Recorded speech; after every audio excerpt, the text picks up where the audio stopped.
불멸을 향해 질주하다. 슈테판 처바이크 1938년. 부제가 있습니다. 1513년 9월 25일 발보하는 태평양을 발견한다. 배 한 척이 출항채비를 마치다. 아메리카 대륙을 발견하고 돌아온 콜럼버스는 인파가 가득한 세비야와 바르셀로나의 거리를 위풍당당하게 행진하며 값지고 진귀한 것들을 끝도 없이 보여준다. 불그레한 피부를 가진 인디오들은 이제껏 알려지지 않은 인종이고 꾀꾀대는 오색 앵무새와 육중한 몸집을 한 맥 역시 처음 보는 동물이다. 그 외에도 옥수수, 담배, 코코넛 등 진귀한 식물과 과일들이 절비하다. 얼마 뒤 유럽에서 농작물로 뿌리 내릴 것들이다. 환호하는 군중은 호기심에 가득 차서 이 모든 것에서 눈을 떼지 못하지만 정작 왕과 왕비와 신하들을 사로잡은 건 금을 담은 괴짝과 바구니 몇 개다. 새로 발견한 인도에서 콜럼버스가 가져온 금은 많지 않다. 원주민과 물물 교환을 했거나 강탈에서 얻어낸 장신구 몇 개와 자그마한 금괴 몇 개, 금이라기보다는 금 부스러기에 가까운 알갱이 몇 줌뿐이다. 전부 모아봤자 금화 수백 두카텐을 찍어내면 고작일 정도다. 하지만 콜럼버스는 늘 자신이 믿고 싶은 것만을 맹신해온 몽상가인데다가 이제는 인도로 가는 백기를 찾아내는 위협을 당당히 이루어내기까지 한 만큼 확신에 차서 자신이 가져온 것은 맛보기에 불과하다고 마구 허풍을 떤다. 믿을만한 정보에 따르면 새로 발견된 섬들에는 금광들이 널려 있습니다. 들판 곳곳에서 흙을 조금만 덜추면 그 값진 금속이 펑푸짐하게 깔려 있어서 보통 삽으로 쉽게 파낼 수 있다고 합니다. 그뿐만 아니라 멀리 남쪽에 있는 나라에선 왕들이 황금잔으로 술을 마시는데 그곳의 금값은 스페인의 낙값에도 못 미친다고 합니다. 항상 돈에 쪼들리던 왕은 새로 얻은 영토가 솔로몬 왕이 찾아냈다고 하는 황금왕국이라는 얘기에 열광한다. 아직 사람들은 콜럼버스의 숭고한 열정이 어리석음과 결을 같이 하고 있음을 모르기에 그의 호언장담을 전혀 의심하지 않는다. 즉시 두 번째 항해를 위한 대규모 함대가 꾸려진다. 이제는 선원을 모집하기 위해서 북을 치고 돌아다닐 필요가 없다. 맨손으로 금을 파낼 수 있는 황금왕국이 새로이 발견되었다는 소식에 스페인 전체가 들썩이기 때문이다. 황금의 땅 엘도라도로 가려고 수백 수천의 사람들이 떼지어 몰려든다. 그러나 욕심에 휘말려 전국 방방곡곡에서 몰려든 사람들 중에는 불황배가 적지 않다. 재물을 얻어서 가문을 일으키려는 우직한 귀족들과 저돌적인 모험가와 용감한 병사들도 모집에 응하지만 스페인의 인간 쓰레기들 역시 하나도 빠짐없이 팔로스와 카디스로 모여든다. 낙인 찍힌 죄수와 노상강도 절도범은 황금의 땅에서 한몫 잡으려 들고 채무자는 빚쟁이들을 따돌리려 하고 남편은 바가지 긁는 아내에게서 도망치려고 한다. 온갖 무법자와 낙오자들, 낙인 찍힌 자들과 경찰에 쫓긴 자들이 함대에 지원한다. 이 낙오자들은 단번에 부자가 되기로 작심하고는 이를 위해서는 어떤 폭력이나 범죄도 저지를 각오가 되어 있다. 그런 사람들이 마구잡이로 모여든 것이다. 콜럼버스의 근거 없는 이야기가 퍼지면서 사람들은 그 지역에서는 삽으로 땅을 파기만 하면 어느새 반짝이는 금덩이가 튀어나올 거라고 여긴다. 유복한 이민자들은 대량의 금덩이를 즉시 운송할 수 있게끔 하인과 노새를 거느리고 떠난다. 원정대에 뽑히지 못한 이들은 다른 길을 뚫는다. 무서울 게 없는 모험꾼들은 왕의 허가를 구하지 않고 자력으로 배를 장만한다. 하루라도 빨리 거리로 건너가서 황금을, 오매불망 원하는 황금을 한가득 움켜쥐려는 마음에서다. 이러다 보니 온갖 불량배와 위험한 패거리들이 순식간에 스페인에서 사라진다. 히스파니올라, 이 히스파니올라는 섬인데요. 서인도 제국에서 두 번째로 큰 섬입니다. 쿠바 섬 동쪽에 있는 섬입니다. 콜럼버스가 1492년에 있었던 1차 항해, 그리고 1493년에 있었던 2차 항해에서 들러 스페인의 첫 식민지를 건설한 곳이라고 합니다. 섬의 서쪽 3분의 1은 아이티 영토이고 동쪽 3분의 2는 도미니카 공화국이다. 이런 설명이 있습니다. 히스파니올라의 총독은 자신이 통치하는 섬에 몰려든 불청객들을 보고 경악한다. 해가 갈수록 배는 점점 더 막대 먹은 자들을 싣고 온다. 그러나 섬에 도착한 사람들 역시 몹시 실망한다. 아무리 둘러봐도 금이 널려 있는 곳이라고는 없기 때문이다. 불쌍한 원주민들을 마구잡이로 덮쳐봐야 금싸라기 하나 나오지 않는다. 이 패거리가 빈들거리며 강도처럼 휘젓고 다니는 바람에 불쌍한 인디오들뿐 아니라 총독도 마음을 놓을 수가 없다. 총독은 그들을 식민지 개척자로 만들어 보려고 애쓴다. 땅을 배당하고 가축을 주고 심지어는 한 사람당 원주민 60명 내지 70명을 주어 노예로 부리게 했지만 소용이 없다. 귀족 출신이건 노상 강도 출신이건 농사에 뜻이 없기는 매한가지이다. 그들은 밀을 재배하고 가축을 치려고 이리로 온 게 아닌 만큼 씨를 뿌려 거둘 생각은 아예 없다. 가엾은 인디오들을 들뽑거나, 이 설명입니다. 불과 몇 년 안에 그들은 원주민의 씨를 전부 말려버린다. 가엾은 인디오들을 들뽑거나 선술집에서 소일하는 게 고작이다.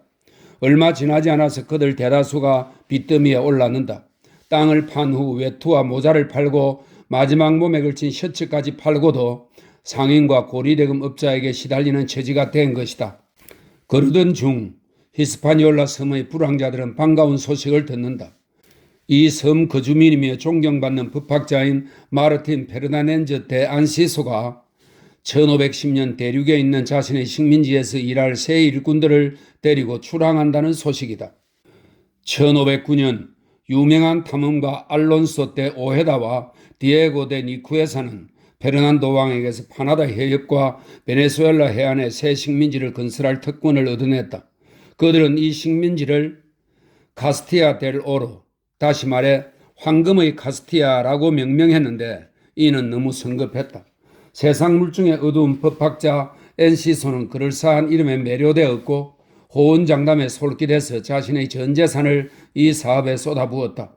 하지만 우라반만에 위치한 새 식민지 산 세바스티안 주민들은 금을 보내기는커녕 도와달라고 절박하게 외쳐댔다. 주민 중 절반은 원주민들과 싸우다가 섬멸되었고 나머지 절반은 굶어 죽을 지경이다. 엔시소는 투자한 돈을 건질 셈으로 나머지 재산을 들여서 구조에 나설 원정대를 모은다. 엔시소가 병사를 모집한다는 소문이 돌자마자 히스파니올라의 온갖 무법자와 건달들은 이 기회를 틈타 도망치려 한다. 어서 떠나자. 빚쟁이들을 따돌리고 엄격한 총독의 감시에서 벗어나기만 하면 된다. 그러나 빚쟁이들 역시 경계를 늦추지 않는다. 그들은 빚을 제일 많이 진 자들이 다시는 안 볼 심산으로 뺑소니 치려 한다는 걸 눈치채고는 총독에게 특별 허가를 받지 않은 사람은 섬을 떠날 수 없게끔 조치해달라고 청원한다. 총독은 이 청원을 받아들인다. 이제 삼엄한 감시망이 펼쳐진다. 엔시소의 배는 항구밖에 머물러야 하고 정부의 통제선이 불청객이 배에 올라타지 못하도록 순찰한다. 무법자들은 정직하게 일을 하거나 빚 때문에 감옥에 갇힐 바에는 차라리 죽을 각오가 되어 있던 만큼 엔시소의 배가 돛을 펼치고 모험을 하러 떠나는 것을 너무도 원통한 심정으로 지켜본다. 괴짝 속의 사내. 엔시소의 배는 돛을 가득 부풀리고는 히스파니올라 섬을 등지고 아메리카 대륙으로 향한다. 어느새 섬의 윤곽은 푸른 수평선 너머로 사라진다. 배는 조용히 나아가고 처음에는 별다른 일도 없다. 하긴 힘에 넘치는 큼직한 블러드하운드 한 마리, 그 유명한 블러드하운드 베리치코의 아들놈으로 나중에 레온치코라는 이름으로 명성을 날리게 될 것이다 라는 설명이 있습니다. 블러드하운드 한 마리가 갑판 위를 이리저리 부산하게 뛰어다니며 킁킁거리는 게 좀 이상하다. 이 큼직한 개의 주인이 누구인지, 이 개가 어떻게 배에 타게 되었는지 아무도 모른다. 그러고 보니 개는 출항하는 날 갑판에 실렸던 커다란 식료품 괴짝 주변을 맴돌고 있다. 그런데 이게 웬일인가? 뜻밖에도 상자가 저절로 열리더니 카스티아의 성자 산티아고처럼 칼과 투구와 방패로 무장한 35살가량의 사내가 튀어나오지 않는가? 바스코 듀네스 데 발보아다. 그는 이런 방식으로 자신이 얼마나 대담하고 창의적인지를 보여준다. 포르투갈에 가까운 소도시 헤레즈 데 로스 카발레레스의 귀족 가문에서 태어난 그는 평범한 병사 자격으로 로드리고 데 바스티다스를 따라 신세계를 향했다. 그가 탄 배는 이리저리 표류하다가 가까스로 히스파니올라 섬으로 떠내려왔다. 총독은 발보아를 착실한 식민지 개척자로 만들려고 애썼지만 소용이 없었다. 몇 달 지나지 않아 그는 할당받은 토지를 내팽겨 쳐둔 채 파산하는 바람에 이제는 빚쟁이들에게 시달리는 처지이다. 그러나 그는 다른 채무자들과는 다르다. 그들이 그저 주먹만 불끈 쥐고 NC소의 배로 가는 것을 막는 정부의 감시선을 노려보고 있는 동안 발보아는 대담하게도 비인 식료품 괴짝에 몸을 숨기고 공모자들을 사서 괴짝을 갑판에 나르게 한다. 이런 방식으로 그는 디에고 콜럼버스의 감시선을 따돌린다. 이 디에고 콜럼버스는 크리스토프 콜럼버스의 아들로 서인도 제독의 총독입니다. 선원들이 출항하느라 정신이 없던 탓에 이 뻔뻔한 계략은 들통나지 않는다. 불청객 하나 때문에 배를 돌리기에는 해안이 이미 멀어졌다는 사실을 확인한 다음에야 발보하는 모습을 보인다. 이제 이 배를 타고 가면 된다. NC소는 법을 중시하는 사람이다. 법학자가 대개 그렇듯 낭만과는 거리가 멀다. 새 식민지의 치안 담당자인 그는 사기꾼과 무법자들을 묵인할 생각이 없다. 그는 무뚝뚝하게 발보아에게 통고한다. 당신을 데려갈 생각은 전혀 없소. 가다가 섬이 보이면 그곳이 무인도라고 해도 그 해변에 당신을 내려놓을 것이오. 그러나 그렇게 되지는 않았다. 배가 카스티아 델 오로로 향하던 중 사람들로 꽉 찬 작은 배 한 척을 만났기 때문이다. 당시에는 미지의 망망대해를 항해하는 배가 모두 10척이 조금 넘을 정도라서 이런 만남은 기적과 같다.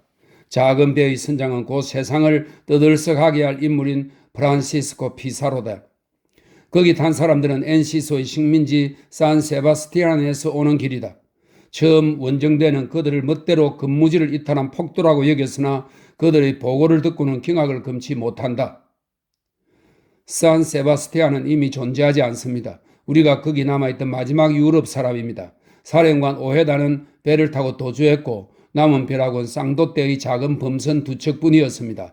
남겨진 우리는 꼼짝 못하고 있다가 죽는 사람이 생기면서 숫자가 70명으로 줄어들고서야 배 2척을 나눠 타고 나왔습니다. 도중에 2척 중 한 척이 침몰했고 피사로와 부하 34만이 카스티아 델 오로에서 마지막까지 살아남아 여기까지 왔다는 얘기다. 이제 어디로 가야 하나?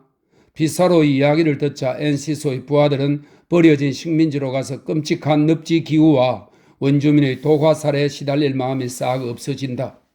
히스파니올라 섬으로 돌아가는 길밖에는 없는 듯하다. 이 위기의 순간에 돌연 발보아가 앞으로 나선다. 저는 로드리고 데 바스티다스와 함께 항해를 한 덕에 중앙아메리카 해안을 사사치 꿰고 있습니다. 당시에 다리엔이라는 지역을 가보았는데 그곳 강물에는 금이 있던 것을 기억합니다. 원주민들도 친절했습니다. 그러니 저 재난의 땅 대신에 다리엔의 새 식민지를 건설하는 게 좋겠습니다.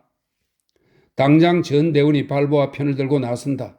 이렇게 배는 발보아의 제안을 따라서 파나마 지역의 다리엔으로 향한다. 그곳의 당도에서는 늘 그렇듯이 원주민들을 학살한다. 약탈한 물품 중에 금도 있어서 무법자들은 거기 정착하기로 결정한다. 그러고는 경건한 마음으로 신에게 감사하며 새로운 도시에 산타마리아 데라 안티구아 델 다리엔이라는 이름을 붙인다. 위험한 출첵길. 얼마 안 있어 식민지 운영자 NC소는 발보아를 괴짝채 갑판 너머로 내던지지 않은 일을 뼈저리게 후회하게 될 것이다. 몇 주 후 이 뻔뻔한 놈이 모든 권력을 장악했기 때문이다. 규율과 질서의 이념 안에서 자라난 법학자 NC소는 아직 총독이 정해지지 않은 상황에서 취한 책임자로서 새 식민지를 스페인 왕국을 위해 관리하려 한다. 그렇기에 비록 볼품없는 원주민의 오두막에서나마 세비야에 있는 자신의 법률사무소에 있을 때와 다를 바 없이 명료하고 엄하게 칙령을 내린다. 사람의 발이 닿은 적 없는 밀림 한복판에 있는 병사들에게 원주민과 금 거래를 하는 것을 금한다. 금은 왕의 재산이라는 이유에서이다. NC소는 무절제한 패거리들에게 질서와 법을 가르치려 하지만 모험꾼들은 본능적으로 주먹잡이 발보아 편이 되어서 책상 물림인 NC소에게 반기를 든다. 얼마 후 발보아가 식민지의 실제 주인이 되자 NC소는 목숨을 부지하기 위해 도망칠 수밖에 없다. 왕이 임명한 파나마 지역의 총독 니쿠에사가 질서를 바로잡기 위해 드디어 이리로 오지만 발보아는 그가 땅에 발도 디디지 못하게 한다. 니쿠에사는 왕이 자신에게 하사한 땅에서 쫓겨난 후 불행하게도 돌아가는 길에 물에 빠져 죽고 만다. 이제 상자에서 튀어나온 발보아는 식민지의 주인이 된다. 하지만 이런 성공에도 마음은 편치 않다. 왕에 맞서서 공공연히 반란을 일으킨 데다가 왕이 임명한 총독이 거의 과실로 사망한 탓에 사면을 바라기는 어려운 처지이기 때문이다. 도망친 엔시소가 자신을 고소하기 위해 스페인으로 가고 있으며 조만간 자신의 반란을 징계할 재판이 열리게 되리라는 사실을 그는 잘 알고 있다. 그러나 스페인은 아주 멀리 있는 데다가 배가 대서양을 건너갔다가 다시 오려면 한참이나 걸리니 시간은 충분하다. 대담한 만큼이나 영리한 그는 자신이 강탈한 권력을 되도록 오래 행사하기 위한 수단을 모색한다. 성공하기만 하면 어떤 범죄라도 정당화되는 시절이다. 왕에게 금을 듬뿍 바치기만 하면 형벌을 피해가거나 나중으로 미룰 수 있을 것이다. 그러니 일단 금을 장만해야 했다. 금이 곧 권력이니까 말이다. 발보아는 피사로와 함께 이웃 원주민들을 정복하고 약탈한다. 이런 만행을 거듭하던 중 그는 성공을 향한 결정적 일보를 내딛게 된다. 손님을 환대하는 원주민의 관습을 야비하게 이용하여 가레타라는 이름의 추장을 사로잡았는데 가레타는 목숨을 잃을 처지에 놓이자 그에게 제안을 하나 한다. 인디오들을 적으로 만들지 말고 자신의 부족과 동맹을 맺으라고 말이다. 충성을 담보하기 위해서 그에게 자신의 딸을 주겠다고까지 한다. 발보아는 신뢰할 수 있는 막강한 원주민 친구가 있다는 게 얼마나 중요한지를 적시 깨닫고는 가레타의 제안을 받아들인다. 놀랍게도 그는 살아있는 내내 이렇게 얻은 인디오 처녀를 지극히 아끼고 사랑한다. 발보아는 가레타 추장과 함께 이웃 인디오들 모두를 정복하며 그들에게 대단한 권위를 행사하게 된다. 드디어 최고 추장인 코마그레는 예우를 갖추어 그를 초대한다. 이제 그 발보아는 왕권의 반기를 든 뻔뻔한 무법자에 불과했고 카스티아 법정에서 교수형이나 참수형을 선고받을 처지였다. 그런 사람이 막강한 추장의 처소를 방문한 것을 계기로 세계사에 남을 결정을 내리게 된다. 고마그레 추장은 널찍한 석조 건물에서 그를 맞이한다. 집에 가득한 온갖 사치품을 보며 발보아는 깜짝 놀란다. 고마그레는 손님에게 자발적으로 4,000온스나 되는 금을 선물하기까지 한다. 이번에는 추장이 놀랄 차례다. 최고의 예우를 갖춰 영접한 신의 아들들이, 신을 닮은 위풍당당한 이방인들이 금을 보자마자 망나니로 돌변했기 때문이다. 이방인들은 사슬 풀린 개처럼 금을 뽑아들고 주먹을 휘두르며 서로 달려든다. 다들 악을 쓰고 날뛰면서 금을 조금이라도 더 가지려고 든다. 추장은 기가 막혀서 이 미친 짓거리를 경멸스럽게 지켜본다. 지구 끝트머리에 사는 자연인들은 문명인에게는 자신들이 이뤄낸 온갖 정신적이고 기술적인 업적보다도 한 줌의 누런 금속이 더 소중하다는 사실에 깜짝 놀라곤 한다. 이런 일은 영원히 계속될 것이다. 마침내 추장이 입을 열자 흥분한 스페인 사람들은 폭력의 말을 개걸스럽게 집어삼킨다. 당신들이 그런 하찮은 것 때문에 다투다니 정말 괴이한 일이요? 비천한 금속 때문에 목숨을 끔찍한 위험에 빠뜨린다는 건 있을 수 없는 일이요. 저기 높지간 산 너머에는 널찍한 바다가 있어. 바다로 흘러드는 모든 강물에는 금이 가득하오. 그곳 사람들은 당신들처럼 돛과 노가 달린 배를 타고 다니고 왕들은 금그릇으로 먹고 마신다오. 거기 가면 당신들이 원하는 만큼 누런 금속을 가질 수 있을 것이요. 하지만 가는 길은 위험하오. 추장들이 당신들이 지나가게 가만두지 않을 게 분명하오. 그러나 며칠만 가면 되는 거리라오. 고마그레의 말이다. 발보아의 심장이 쿵쿵 뛴다. 드디어 전설에 쌓인 황금나라로 가는 단서를 잡은 것이다. 여러 해 전부터 그의 선배 탐험가들은 황금나라에 대해 꿈꾸면서 북으로 남으로 온갖 곳을 찾아다녔다. 그런데 추장의 말이 사실이라면 그곳은 불과 며칠 거리에 있지 않은가? 그뿐만 아니라 추장은 다른 대양이 존재한다고 장담했다. 콜럼버스, 캐벗, 코르테헤아우 같은 위대한 항해사들 모두가 다른 대양으로 가는 길을 찾아 헤맸지만 실패했다. 그런데 대양을 발견한다면 지구를 도는 길을 찾은 셈이다. 최초로 새 바다를 발견하고 조국에 헌정한 사람은 영원히 자신의 이름을 이 땅에 남길 것이다. 이제 발보아는 죄를 사면받고 불멸의 명예를 얻으려면 무엇을 해야 하는지를 깨닫는다. 최초로 파나마 지역을 가로질러 인도로 통하는 남쪽 바다로 가서 스페인 왕국을 위해 새로운 황금의 땅을 정복해야 한다. 고마그레와 만난 순간 그의 운명은 결정된다. 이제부터 어쩌다가 모험에 나선 그의 삶은 시대를 뛰어넘는 고귀한 의미를 지니게 된다. 불멸을 향해 질주하다. 한창 일할 나이인 남자가 필생의 과제를 찾아낸다는 건 크나큰 행운일 것이다. 발보아는 과제의 성취 여부에 무엇이 달려 있는지를 잘 알고 있다. 처참하게 사형을 당하든지 불멸의 명예를 얻든지 둘 중 하나다. 일단은 스페인 왕국을 내 편으로 만들어야 한다. 권력을 강탈한 만행을 뒤늦게나마 정당화해서 합법적으로 포장해야 한다. 어제의 반역자 발보아는 그 누구보다도 충성스러운 신하로 변모해서는 히스파니올라 주재 왕실 금고 관리자인 피사몬테에게 코마그르에게서 받은 재물 중 법이 정한 왕실 몫인 5분의 1을 보낸다. 발보아는 고지시간 법학자 엔시소에 비해 세상 돌아가는 이치에 통달해 있는 만큼 공식적인 할당량 외에도 금고 관리인에게 별도로 넉넉히 재물을 보낸다. 그러면서 자신이 식민지의 총괄 지휘자임을 공정해달라는 청을 덧붙인다. 금고 관리인 피사몬테는 그 청을 들어줄 권한을 가지고 있지 않지만 금을 받은 대가로 실제로는 아무런 가치가 없는 약식 문서를 발보아에게 보낸다. 발보아는 모든 방면에서 안전을 기하고자 가장 충직한 신복 둘을 스페인으로 보내서 자신이 왕실을 위해 큰일을 해냈으며 추장에게서 중요한 정보를 얻어냈다고 조정해 보고하게끔 한다. 발보아는 세비야에 있는 궁정에 이렇게 전했다. 군사 1000명만 보내주십시오. 저 이전에 그 어떤 스페인 사람도 해내지 못한 일을 제가 군사 1000명을 거느리고 해내겠습니다. 반드시 새로운 대양을 찾아내고 황금의 땅을 발견해서 정복하겠습니다. 콜럼버스가 지키지 못한 약속을 저 발보아가 지키겠습니다. 반역을 저지른 무법자 발보아. 이 낙오자에게 이제는 온갖 행운이 깃드는 듯하다. 그러나 스페인에서 막 도착한 배는 나쁜 소식을 전한다.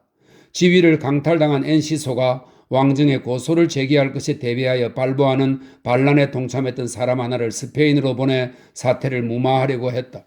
그런데 돌아온 심부름꾼은 사태가 발보아에게 불리하게 돌아가는 바람에 그의 목숨이 위태로울 지경이라고 보고한다. 쫓겨난 법학자가 권력을 강탈한 자를 상대로 낸 고소가 인정되어서 발보아가 엔시소에게 죗값을 치러야 한다는 판결이 내려졌다는 것이다. 남쪽 바다가 가까이 있다는 소식이 전해져야 발보아가 목숨을 구할 수 있을 텐데 이 소식은 아직 전해지지 않았으니 분명 다음 배에는 발보아에게 반란의 책임을 물어서 그를 적결 처분하거나 사슬에 묶어서 스페인으로 압송할 재판관이 타고 있을 것이라는 게 심부름꾼의 이야기였다. 발보아는 자신은 죽은 목숨임을 깨닫는다. 멀지 않은 곳에 남쪽 바다가 있고 황금 해안이 있다는 소식이 채 전해지기도 전에 법정은 그에게 유죄를 선고한 것이다. 물론 사람들은 이 소식 덕을 톡톡히 볼 것이다. 자신의 머리가 잘려서 모래밭에 뒹구는 동안 누군가가 자신이 꿈꿔온 위협을 달성할 것이다. 그는 스페인으로부터 그 무엇도 기대할 수 없는 처지다. 다들 그가 왕이 임명한 적법한 총독을 죽음으로 몰아넣었고 치안 책임자를 제멋대로 관직에서 쫓아냈다는 사실을 알고 있다. 그러니 죄의 대가로 형장에서 참수되는 대신 감옥에 갇히기만 해도 자비로운 판결을 받았다고 여겨야 할 지경이다. 아무런 힘도 없는 그를 힘있는 친구들이 도와주리라 기대할 수도 없다. 그가 내세울 수 있는 최고의 변호사는 황금이지만 그의 사면을 보장하기에는 아직 그 존재가 미미하다. 대담한 일을 저지른 탓에 치러야 하는 벌을 면할 방법은 단 하나뿐이다. 더 대담한 일을 저지르는 것이다. 재판관이 도착해서 자신을 꽁꽁 묶으라고 명하기 전에 또 다른 대양과 미지의 황금나라를 발견한다면 목숨을 구할 수 있을 것이다. 사람 사는 세상의 끄트머리까지 온 그가 빠져나갈 길은 오직 하나뿐이다. 위대한 업적을 이룸으로써 불멸의 영역으로 질주하는 것이다. 발보아는 미지의 대양을 정복하기 위해 1000명의 병사를 보내달라고 스페인에 요청한 바 있다. 이제 그는 병사가 올 때까지 기다리지 않을 생각이다. 물론 재판관이 도착하기를 기다릴 생각도 없다. 몇 안 되겠지만 같은 마음을 먹은 사람들과 함께 그 엄청난 일을 해보자. 손을 묶인 채 단두대로 끌려가는 치욕을 겪을 바에야 차라리 역사상 가장 용감무상한 모험을 하다가 명예롭게 죽는 게 낫다. 발보아는 식민지 주민들을 불러 모아서 지역을 횡단하겠다는 계획을 밝히며 그것이 얼마나 어려운 일인지를 숨기지 않는다. 그러고는 누가 자신과 함께 할 것인지 묻는다. 그의 용감함에 사람들은 고무된다. 109명의 병사들이 같이 가겠다고 나선다.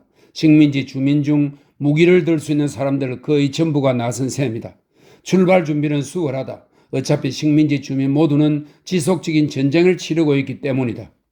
1513년 9월 1일 영웅이자 악당이며 탐험가이자 폭도인 누데스 대 발보아는 교수대와 감옥을 벗어나기 위해 불멸의 영역으로 행진을 시작한다.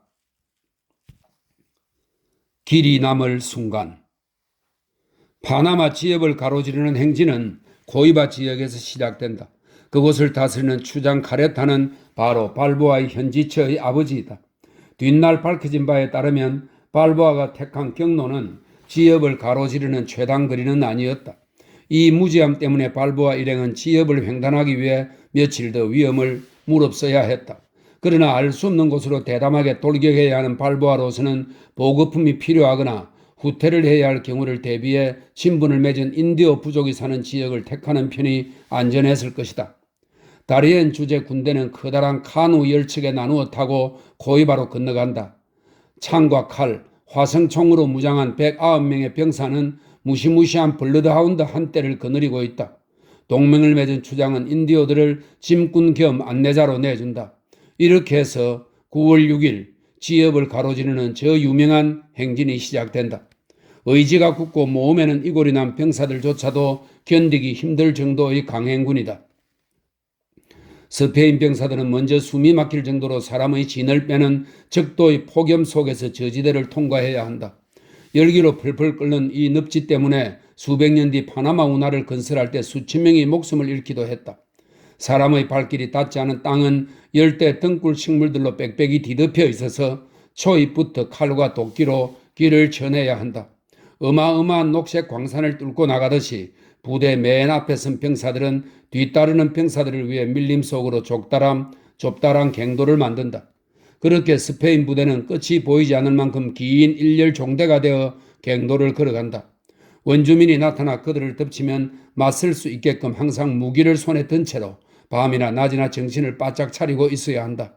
하늘을 덮은 거목들 때문에 캄캄한 숲은 습기로 자욱하고 위에서는 태양이 사정없이 불타오른다. 후덥지근한 열기 속에서는 숨을 쉬는 것도 고역이다. 묵직한 군장을 차려입은 부대는 땀에 흠뻑 젖은 채 갈증에 시달리며 조금씩 전진한다. 갑자기 허리케인이 불면서 소나기라도 내리면 작은 시내는 금세 콸콸 대는 강물이 된다.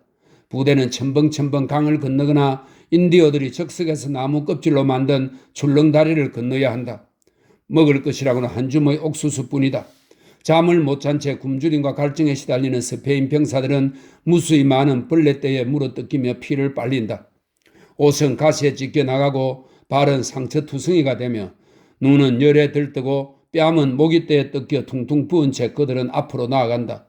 낮에는 쉬지 못하고 밤에는 잠을 못 이루니 얼마 안 가 대원들은 아주 녹초가 된다. 첫 주가 지나자 대원들 상당수가 강행군을 견디지 못한다.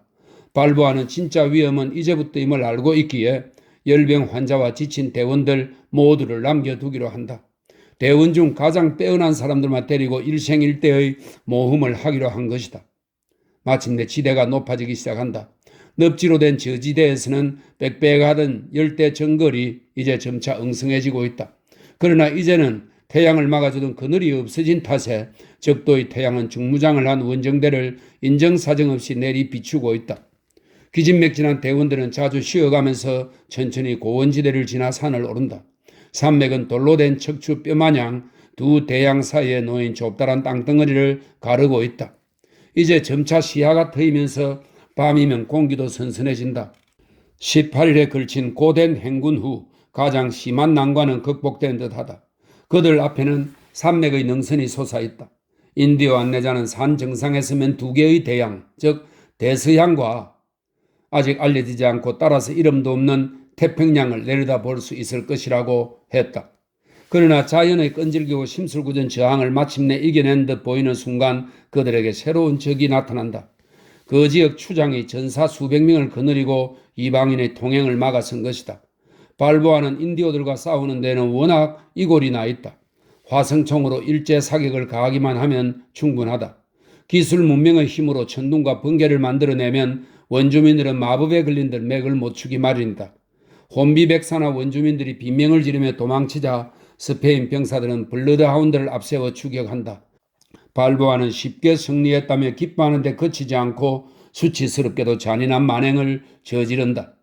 스페인의 정복자들 모두가 그랬다.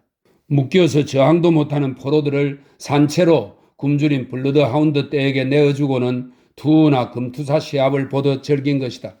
블러드 하운드 떼는 포로들을 덮쳐서 갈갈이 찢고는 살코기를 뜯어낸다.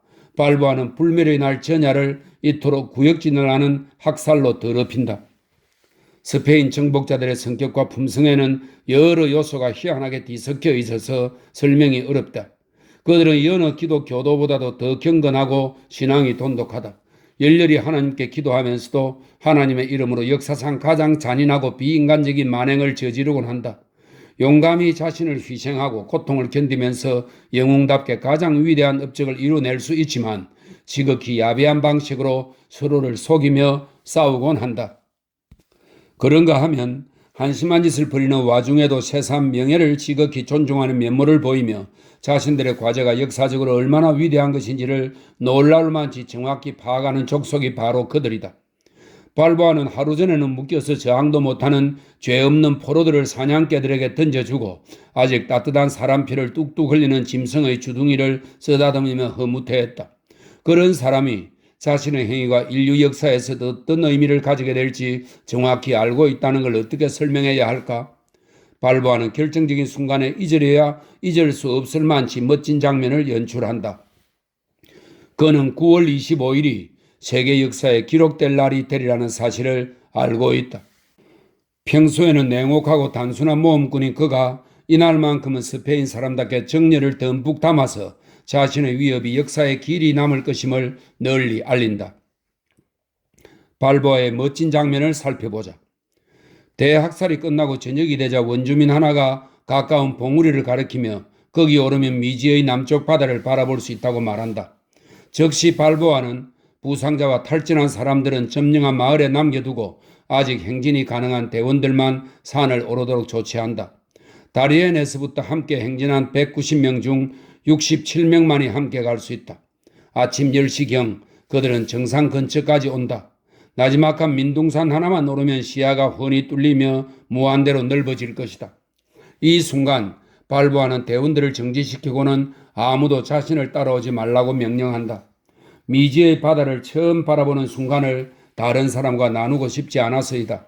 그는 이 지구상의 거대한 바다인 대서양을 건너서며 또 다른 미지의 대양, 즉 태평양을 처음 목격한 최초의 스페인 사람이자 최초의 유럽인이며 최초의 기독교도로 영원히 남고자 한다. 이 영광은 오직 그만의 것이 되어야 한다. 그는 이 순간의 의미를 만끽하며 천천히 두근거리는 가슴으로 산을 오른다. 왼손에는 깃발을, 오른손에는 그물진 외로운 실루엣이 거대한 지구 위에서 움직이고 있다.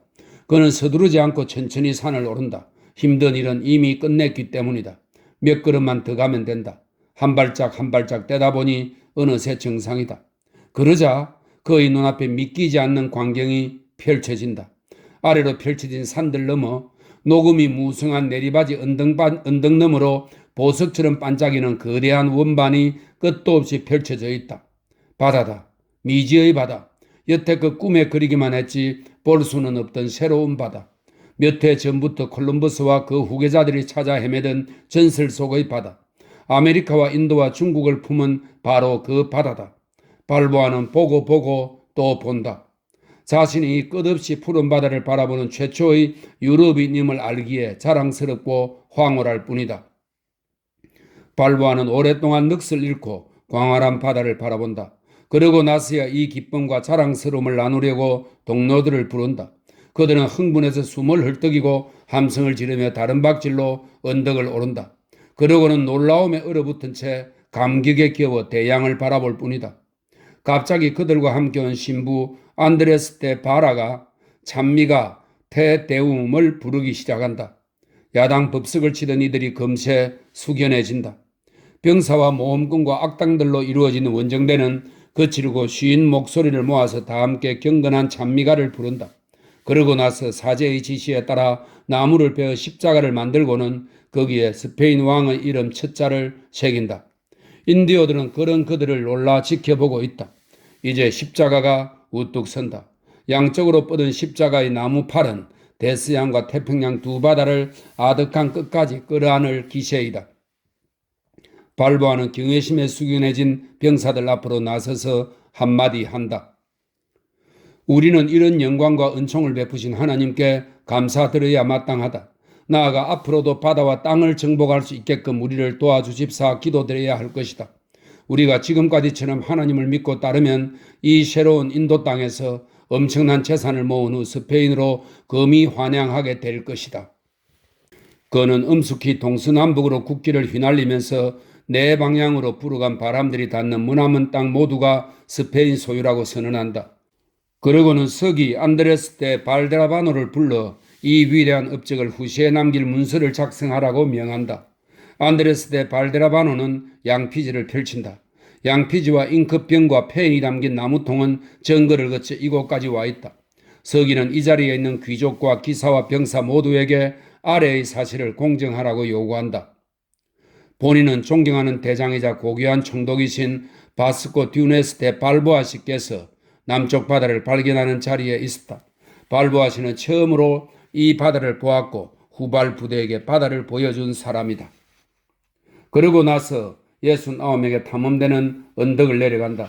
1513년 9월 25일 이후 인류는 이제껏 알려지지 않았던 대양이 지구에 존재한다는 사실을 알게 된다. 금은보화. 이제는 의심의 여지가 없다. 그들은 바다를 보았다. 바닷가로 내려가서 바닷물을 만져보고 느끼며 맛을 본 후 해안에 늘린 재화를 약탈하기만 하면 된다. 내려가는 데만 꼬박 이틀이 걸린다. 발보하는 산악지대에서 바다에 이르는 지름길을 알아내기 위해 대원들을 여러 개의 분대로 나눈다. 알론소 마르틴이 이끄는 세 번째 분대가 맨 먼저 해안에 도착한다. 모험에 나선 평범한 병사들마저도 명성을 얻어 불멸의 인물이 되겠다는 허영심에 사로잡힌다. 지극히 단순한 인물인 알론소 마르틴도 서기를 시켜 아직 이름도 없는 바닷물에 최초로 손발을 담근 사람이 자신임을 확실히 기록에 남길 정도다. 마르틴은 이렇게 자신의 하찮은 자아에 불멸의 흔적을 조금이나마 입힌 후에야 자신이 바다에 당도했으며 물살을 자기 손으로 만졌다는 소식을 발보아에게 전한다.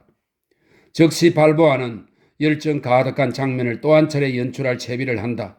다음 날은 대천사 미카엘 축일이다. 발보아는 22명의 부하를 거느리고 해변에 나타난다. 대천사 미카엘처럼 무장하고 금을 찬 그는 장엄한 의식을 치러서 새 바다를 자신의 것으로 만들고자 한다. 그는 곧장 바닷물로 걸어 들어가지 않는다. 마치 자신이 바다를 다스리는 군주인 양 위풍당당하게 나무 아래에서 쉬며 바닷물이 불어서 파도가 자신에게 다가올 때까지 기다린다. 파도는 고분고분한 개처럼 혀를 내밀어 그의 발을 핥기 시작한다. 그러자 발보하는 몸을 일으킨다. 방패를 등 뒤로 넘기자 방패는 햇빛을 받아 거울처럼 반짝인다. 그는 한 손에는 금을, 다른 한 손에는 성모 마리아가 그려진 카스티아의 깃발을 쥐고서 물속으로 걸어 들어간다.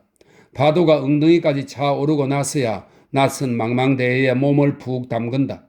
지금까지는 폭도에다 불황배였던 발보아는 이제 왕의 충성스러운 신하이자 개선장군이 되어서 사방으로 깃발을 흔들며 목청껏 외친다. 카스티아와 레온과 아라곤의 강력한 군주 페르난도와 후아나 만세. 왕의 이름을 받들어 나는 이 바다와 육지의 해안, 항구와 섬들을 현재 모습 그대로 영구히 카스티아 왕국의 소유로 삼는다. 다른 군주나 선장이 이 땅과 바다에 대해 권리를 주장하려 든다면 그가 기독교도이든 이교도이든 신분이 어떻든 상관없이 카스티아 왕의 이름으로 이 땅과 바다를 지킬 것을 맹세한다. 이 땅과 바다는 카스티아 왕의 소유이며 세계가 지속하는 한 최후의 심판의 날까지 변함없이 그러할 것이다. 스페인 원정대 모두가 이 맹세를 되풀이한다. 그들의 목소리가 너무도 우렁차서 몰아치는 파도 소리가 들리지 않을 정도다. 다들 바닷물로 입술을 적시고 서기 안드레스 데 발데라바노는 점령 행위를 기록한 문서를 이렇게 마무리한다. 위에 명기한 22명과 서기 안드레스 데 발데라바노는 남쪽 바다에 발을 담근 최초의 기독교도였다. 모두 손으로 바닷물을 만져보고는 그것이 여느 바닷물처럼 소금물인지 확인하기 위해 맛을 보았다.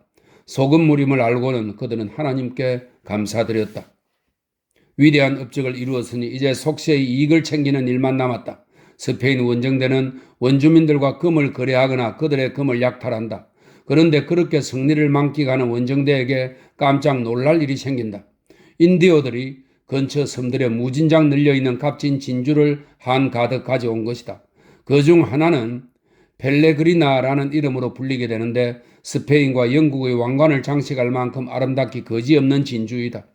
세르반테스와 로페 데 베가는 이 진주를 찬양한 시를 짓기도 했다. 이런 보물을 여기 원주민들은 조갑이나 모래 취급한다. 스페인 사람들은 주머니와 자루에 진주를 가득 채우고는 지상에서 가장 중요한 물건인 황금에 대해 개걸스럽게 묻는다. 추장 한 사람이 남쪽을 가리킨다. 산의 윤곽이 아스라이 수평선 너머로 잦아드는 곳이다. 저기에 어마어마한 보물이 가득한 나라가 있습니다. 그 나라 왕은 황금 그릇으로 식사하지요. 커다란 네발 짐승, 추장이 언급한 것은 라마였다. 설명이 있습니다. 커다란 네발 짐승이 찬란한 물건들을 왕의 보물창고로 실어 나르고 있답니다. 추장은 이렇게 말하고는 산 너머 바다 남쪽에 있다는 나라의 이름을 들려준다. 비루처럼 들린다. 울림이 좋고 신기한 이름이다. 발보아는 추장의 손끝을 따라 산들이 하늘 속으로 빨려 들어가는 저 먼 곳을 뚫어져라 본다. 부드럽고 유혹적으로 들리는 단어 비루. 이 단어는 곧장 그의 마음 깊숙이 파고든다. 심장이 쿵쾅거린다. 예상치 않게 행운을 약속하는 복음을 듣게 된 것이 살면서 두 번째이다. 첫 번째 복음은 가까이에 바다가 있다는 코마그레의 말이었고 이 복음은 진주가 넘치는 해변과 남쪽 바다를 발견함으로써 이루어졌다. 어쩌면 두 번째 복음도 이루어질지 모른다. 지구에 존재하는 황금의 땅 잉카 왕국을 발견하고 정복한다면 말이다. 신들이 인간에게 행운을 베푸는 일은 극히 드물다. 발보아는 동경에 차서 아득히 먼 곳을 한없이 응시한다. 황금 종이 울리듯 비루, 즉 페루라는 단어가 마음속에서 울려 퍼진다. 그러나 지금 탐험을 계속할 수는 없으니 아쉽지만 포기하는 수밖에 없다. 녹초가 된 30명가량의 남자들을 데리고는 왕국을 정복할 수 없다. 그러니 일단 다리엔으로 돌아가서 기력을 회복한 후 새로 확보한 길을 따라 황금의 땅으로 가야 한다. 그러나 돌아가는 길은 오던 길만큼이나 힘들다. 스페인 탐험대는 이번에도 정거를 뚫고 나아가야 하고 원주민들의 습격을 막아내야 한다. 그들은 이미 전사의 부대라기보다는 젖먹던 힘으로 비틀대며 걷는 열병 환자의 무리에 불과하다.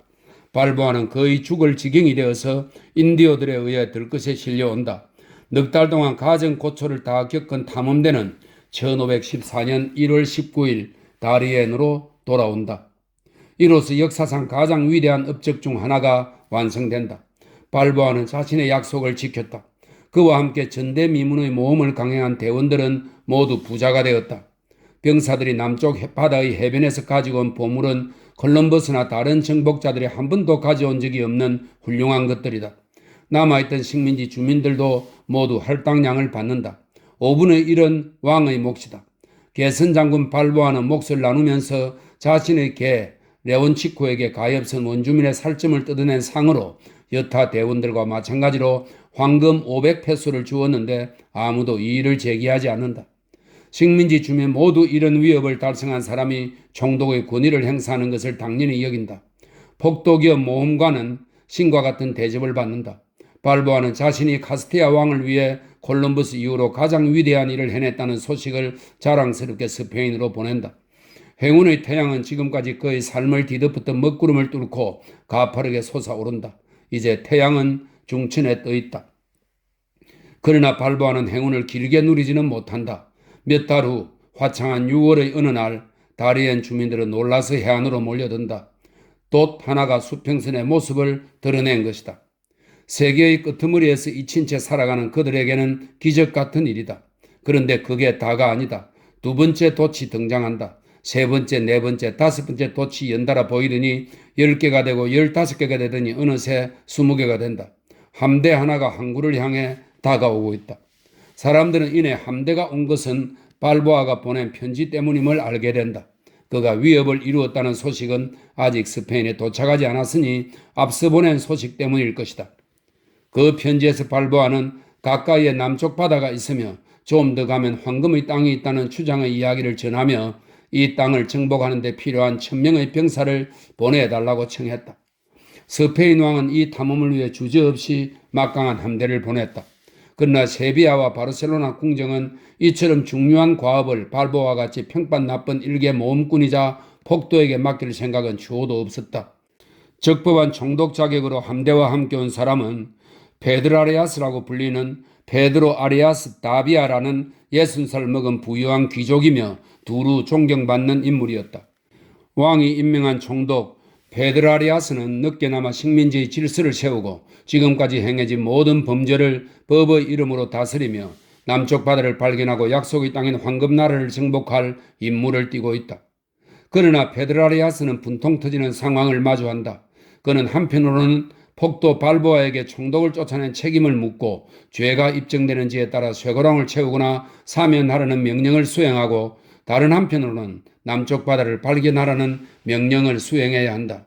그런데 배가 상륙하기가 무섭게 발보아가 법정에 세우려던 바로 그놈이 제 힘으로 위대한 업적을 달성했음을 알게 된다. 이 폭도가 아메리카 발견 이후 가장 위대한 업적을 스페인 왕을 위해 이루어냈으며 총독인 자신이 누려야 마땅할 승리의 순간을 이미 만끽하고 있다는 것도 듣는다. 그러니 이런 영웅을 평범한 범죄자 취급하며 목을 칠 수는 없는 노릇이다. 발보아를 정중하게 맞아들여서 진심으로 축하하는 척 할 수밖에 없다. 그러나 이 순간부터 발보아는 지는 싸움을 해야 한다.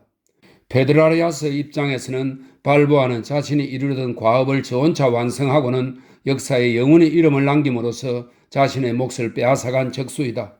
페드라리아스는 발보아를 절대로 용서하지 않을 것이다. 하지만 식민지 주민들과의 관계를 너무 빨리 악화시켜서는 안 되기에 그들의 영웅을 떼어놓고 정오하지는 못한다. 새 총독은 발보아에 대한 수사를 연기하고 스페인에 있는 자신의 딸을 발보아와 약혼시키기까지 하면서 평화를 맺는 척한다. 드디어 발보아의 공로를 알게 된 스페인 왕국은 왕년의 폭도에게 분에 넘치는 자귀를 수여하고 그를 행정관으로 임명한다. 그러고는 페드라리아스에게 중요한 사업을 벌일 때는 발보아와 상의하라는 명령을 내린다. 그러자 발보아를 정오하고 질투하는 페드라리아스의 마음은 가라앉기는커녕 커져만 간다. 총독 둘이 다스리기에는 땅이 너무 좁으니 둘 중 하나는 밀려나서 몰락하는 수밖에 없다. 바스코 뉴네스 데 발보아는 자신이 파리 목숨이라는 것을 알아챈다. 페드라리아스가 군사 지휘권과 사법권을 쥐고 있기 때문이다. 그래서 발보아는 두 번째로 질주를 시도한다. 첫 번째 시도가 멋지게 성공해서 불멸에 이르렀으니 또 한 번 질주하려는 심산이다. 그는 페드라리아스에게 남쪽 바다 해안을 조사하고 주변의 땅을 정복하려 하니 원정대를 조직하는 것을 허락해달라고 청한다.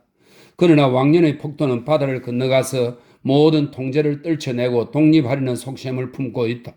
자신의 함대를 구축하고 자신의 땅을 다스리며 가능하다면 전설의 입살인 비루, 즉 신세계에 있다는 황금의 땅을 정복하려고 마음먹고 있다. 페드라리아스는 간교하게도 발보아의 청을 들어준다. 발보아가 원정에서 실패하면 너무 좋지만 성공한다 해도 공명심에 불타는 놈을 해치울 시간은 충분할 것이다. 발보아는 불멸에 이르기 위해서 새로이 질주를 시작한다. 그의 두 번째 원정은 처음 것보다 더 웅대하다고 할 수 있다.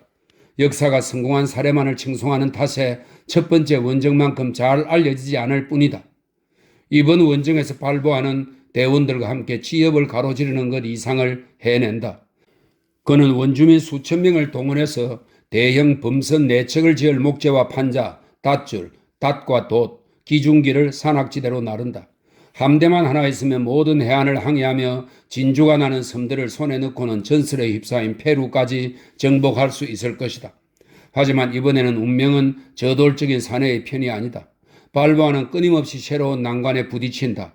습한 정글을 행진하는 동안 벌레들이 목재를 갉아먹는 바람에 도착했을 때는 판자가 이미 썩어서 쓸 수가 없다. 발보아는 용기를 잃지 않고 파나마에서 나무를 벌채해서 새 판자를 마련한다. 넘치는 정력으로 기적을 만들어낸 셈이다. 이제 만사가 순조로이 풀리는 듯하다. 처음으로 태평양을 항해할 대형 범선이 완성된다. 이때 폭풍이 몰아치면서 다 만든 범선들을 띄우던 강이 순식간에 사납게 넘쳐 흐르고 배들은 끈에서 풀려 바다로 떠내려가 버린다. 그러니 다시 시작하는 수밖에 없다. 무려 세 번째 시작이다. 이번에는 2척의 범선을 완성하는 데 성공한다. 발보아는 배 2-3척만 더 만들면 출발하려 한다. 이전에 추장이 손을 뻗어 남쪽을 가리키며 처음으로 그 유혹적인 단어 비루를 말한 순간부터 밤낮을 가리지 않고 그곳을 동경해 왔는데 이제는 그 땅을 정복할 수 있을 것이다. 용감한 장교 몇 명을 더 오게 하고 병사들 추가로 보내달라고 하자. 그러고 나서 나의 왕국을 건설하면 된다. 행운의 여신이 몇 달만 더 이 담대한 사내의 편을 들었더라면 피사라고 아닌 바스코 누데스 데 발보아가 잉카 제국을 쳐부수고 페루를 정복한 인물로 세계사에 기록되었을 것이다. 하지만 운명은 자신이 아끼는 사람에게도 과도한 호의를 베풀지는 않는 법이다. 신들이 한번 불멸의 업적을 허락한 사람에게 또 한 차례 그런 업적을 허락하는 경우는 극히 드물다. 마지막 글입니다. 발보아의 몰락. 발보아는 강철 같은 의지로 대원정을 준비해 나간다. 그러나 준비가 아주 성공적으로 진행되는 바람에 그는 위험한 처지에 빠진다. 베드라레아스는 의심에 가득 차서 자신보다 아래 직급인 발보아가 무슨 속셈인지를 불안히 관찰하고 있다. 어쩌면 발보아의 부하 중 누군가가 그가 명예욕에 불타서 군주 자리를 넘본다고 총독에게 고자질했을지도 모른다. 어쩌면 시기심에 사로잡힌 총독은 왕년의 폭도가 또 한 번 성공하는 것을 참을 수 없었을지도 모른다. 총독은 돌연 발보아에게 친절에 넘치는 편지를 보낸다. 정복의 길에 오르기 전에 다리엔 근처의 도시 아클라로 와서 의논을 하자는 내용이다. 발보아는 페드라레아스에게서 병사를 좀 더 지원받으려는 마음에 초대를 받아들이고는 즉시 돌아온다. 도시 성문 앞에 도착했을 때 소규모의 병사들이 열을 지어 그를 향해 오고 있다. 그를 마중 나온 걸까? 발보아는 반가이 그들을 향해 가서는 인솔자인 프란시스코 피사로를 보응하려 한다. 피사로는 오랜 전우이고 남쪽 바다를 발견할 때에도 함께한 절친한 친구다. 그러나 피사로는 손을 올려 발보아의 어깨를 찍어 누르면서 그를 체포한다고 말한다. 피사로 역시 불멸의 인물이 되고 싶고 황금의 땅을 정복하고 싶을 터이니 저돌적인 선두주자를 처치하는 일이 아주 싫지만은 않았을 것이다. 총독 페드라레아스는 반란죄로 재판을 연다. 불공평한 재판은 신속히 진행된다. 며칠 뒤 발보아는 자신의 충직한 신복들과 함께 처형대로 향한다. 형리가 칼을 휘두르자 순식간에 그의 머리가 바닥에 떨어진다. 유럽인들 중 처음으로 우리 지구를 채우는 두 개의 대양을 동시에 바라보았던 눈은 영원히 빛을 잃고 만다.